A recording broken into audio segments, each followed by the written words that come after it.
Jadi kita udah lah ya, kita move on dari laga kemarin, kita maunya evaluasi ke depan nih, Lim. Jadi gimana nih? Apakah kemudian memang desakan netizen untuk adanya penggantian pelatih ini kemudian akan didengar oleh federasi, kan gitu. Ataukah kemudian evaluasi kita juga seperti apa? Ya. Silakan, Bang Ray mungkin bisa melihat bagaimana kemudian saya rasa evaluasinya. kalau pengurus PSSI benar-benar mengerti ya soal kepelatihan. Kalau menurut saya dari dulu dia nggak usah milih Luis Kluivert. Karena sudah terjadi. Tapi kan Exco PSSI salah satu juga Arya Sinulinga bilang bahwa di bawah STY cuma 6 poin. Sinulinga itu siapa? Exco loh. Ya siapa dulunya? Dia kan Exco karena jadi juru bicaranya Erick Thohir. Dulu dia siapa? Orang nggak ngurus bola. Patrick cuma 2 laga udah dapat 6 skor loh. Ya di Indonesia mainnya. Mainnya di mana? Di Indonesia. Lawannya Cina, di bawah kita pasti Cina. Bahrain juga di bawah kita. Tapi begitu lawan yang di atas kita, lawan Australia 5, lawan Jepang 6. Kemarin 2 gol juga. Jadi bukan soal kalah menangnya nih. Kalau kamu lihat sepak bola itu menang kalah itu kan biasa. Yes. Tapi cara mainnya. Dia juga strategi yang digunakan. Mainnya tuh bagaimana? Kalau saya lihat kemarin, Indonesia terlalu banyak lowong antara depan sama tengah sama belakang tuh jaraknya jauh-jauh. Kalau lagi nyerang cuman 3-4 orang aja di depan. Berarti formasinya nggak cocok atau seperti apa? Formasinya nggak cocok, cara mainnya. Formasinya mungkin cocok, cuman orang kita gini, main berapa? 4-3-3, 4 belakang, 3 tengah, 3 depan, begitu aja kan.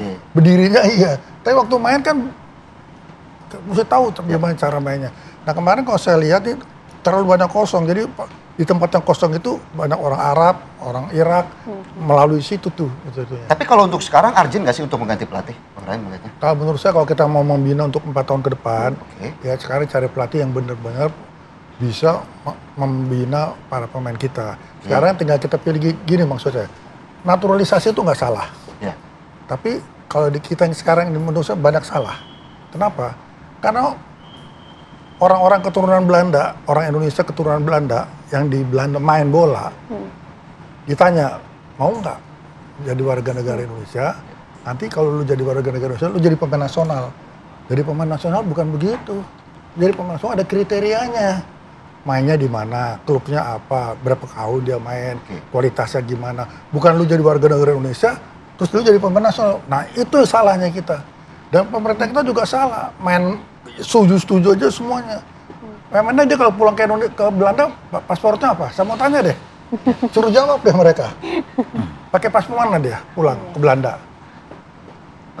Pakai paspor Belanda pasti. Kalau dia pakai paspor Indonesia, dia mesti minta visa di sini. Ya, betul sekali. Jadi memang banyak yang harus dibenahi ya, Mas Buset ya, oleh federasi kita. Ya, banyak. Tapi yang paling penting di awal ini adalah bagaimana cara PSSI merespon. Ini sebetulnya pengen saya tunggu. Nanti juga nih saya netizen seperti Mas Adi kan juga sudah minta maaf. Yang minta maaf itu kan penting karena tanpa menunggu pertandingan ketiga kita sudah dipastikan tidak lolos. Kalau minta maafnya baru nunggu pertandingan lawan Irak, lawan Arab kan udah nggak kontekstual, udah nggak nyambung. Tapi ini sekarang ada desakan dari supporter, dari netizen bahwa minta pertanggungjawabannya Patrick. Bagaimana PSSI merespon Patrick out? Kan ini kan harus dimitigasi dengan baik. Bahwa memang sudah ada kontrak antara PSSI dengan Patrick Kluivert, ya menurut saya ini semua masih terbuka. Karena dulu ketika Sintayong diperpanjang nafasnya oleh PSSI, akhirnya juga di cut off juga. Tapi apapun bisa terjadi apapun gitu ya? bisa terjadi di dunia sepak bola itu. Apalagi itu dinamika dalam tim bicara tentang official. Bicara tentang tim aja, ini kan semua olahraga sepak bola ini, semuanya itu sifatnya kompetisi. Lawan yang kita hadapi di 4 bulan yang lalu belum tentu sama. Jadi semua lawan itu pasti akan mencari antitesa bagi lawannya sendiri. Dan situasi-situasi seperti ini yang kompleks ini dalam satu waktu bersamaan ini harus bisa dimitigasi oleh PSSI untuk menjawab ekspektasinya supporter tentang bagaimana cara mempertanggungjawabkan situasi ini dan apa yang menjadi harapan ke depan. Sikat, Mas. Kayaknya udah setuju banget saya sama pernyataannya. Ini benar-benar mewakilin banget kan. Tapi kalau menurut saya sih yang untuk pemecatan Kluivert benar itu yang nunggu kepastiannya. Kayaknya saya juga nggak tahu ya kontraknya sampai kapan. Tapi kalau dilihat dari omongan kan kayaknya kan ada ngomong untuk 2030 gitu. Kayaknya udah ngelihat ke depan banget. Dan untuk yang tadi dibilang sama Pak Rohim kan pembinaan gitu kan pemainnya. Itu saya setuju banget karena kan pemain timnas U17 kan menurut saya sih bagus. Kayaknya itu salah satu harapan juga tuh untuk dibina ke depannya. Dia kan 17. Kalau Piala Dunia 2030 5 tahun lagi kan mungkin dia udah 22 tahun kan, 22. Itu pasti udah mateng mungkin ya untuk untuk nanti ke depannya gitu.